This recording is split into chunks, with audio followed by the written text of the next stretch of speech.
crois que là aussi, il y a plusieurs filiations. Il y a d'abord une filiation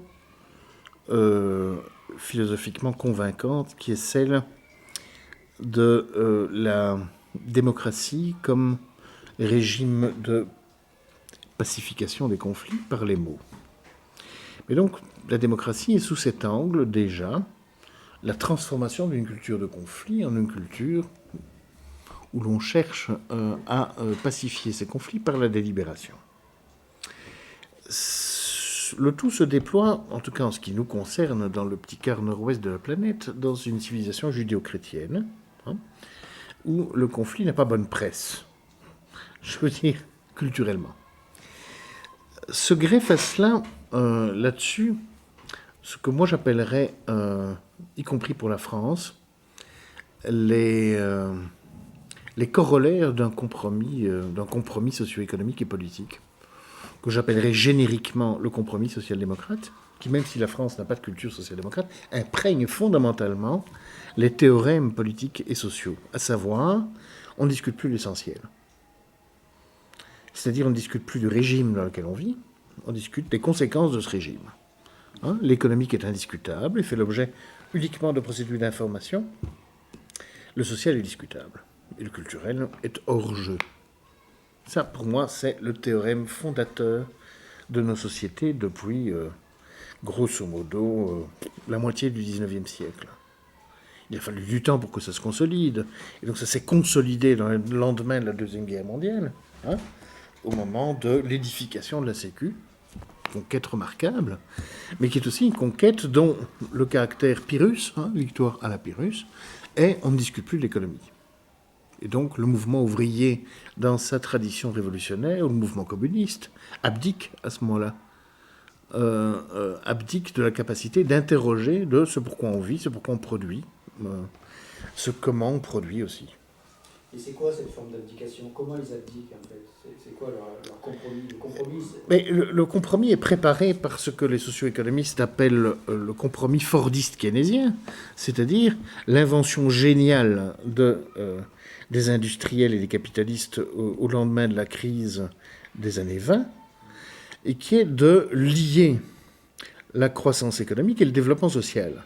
La découverte d'Henry Ford est de dire, plutôt que de produire 100 bagnoles pour les bourgeois, je peux produire 1000 bagnoles pour les ouvriers, à condition de leur donner des capacités d'emprunt et des capacités de sécurité sociale qui sécurisent leur pouvoir d'achat.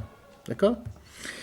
Et donc je pourrais à ce moment-là produire beaucoup plus de bagnoles, avec effectivement des prix unitaires beaucoup plus bas et des gains marginaux, certes beaucoup plus bas, mais multipliés par autant de quantité. Et donc à ce moment-là, il y a une solidarisation objective des enjeux et des objectifs du mouvement ouvrier et des enjeux et des objectifs du capitalisme.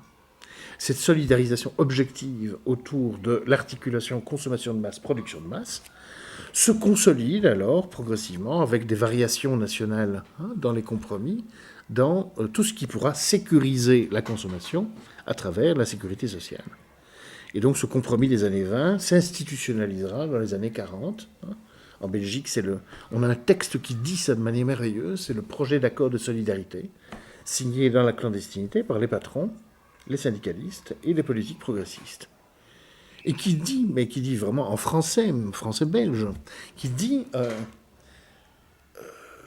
les travailleurs organisés collectivement reconnaissent l'autorité légitime du patronat sur l'économie.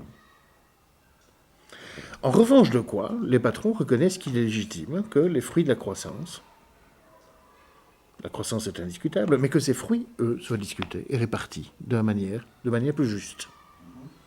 Et tous reconnaissent ensemble que l'État doit jouer un rôle de triangulation de ce qui précède via la sécurité sociale et la fiscalité. Et donc cette triangulation-là, qui permettra à des générations d'emprunter ce qu'on appelle alors sociologiquement l'ascenseur social, qui permet à chaque génération de se dire la suivante sera mieux, organise une paix sociale qui crée les conditions de cette abdication de la réflexion sur les tenants et aboutissants du système. Grosso modo, tant que ça va mieux, ça va mieux. D'accord ? Toujours bon à prendre. Bon, la chose est encore, à mon avis, plus vraie et plus forte en France, où toute l'opération de modernisation et de déruralisation de la société a lieu très tardivement par rapport au reste de l'Europe. Hein. Vous vous industrialisez massivement dans les années 50 et 60.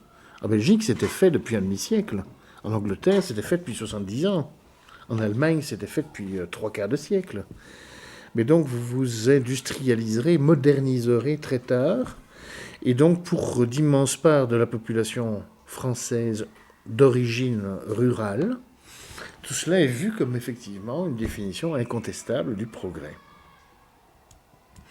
Et donc, s'organise là-dessus une abdication intellectuelle, culturelle et politique sur la question, peut-on s'interroger sur le tenant et aboutissant du système dans lequel on vit ? Et il faudra attendre ce que j'ai appelé tout à l'heure les lueurs à la sortie du tunnel, c'est-à-dire, grosso modo, le filigrane fragile des débats d'aujourd'hui, pour remettre un tout petit peu en scène ce débat-là. Un tout petit peu.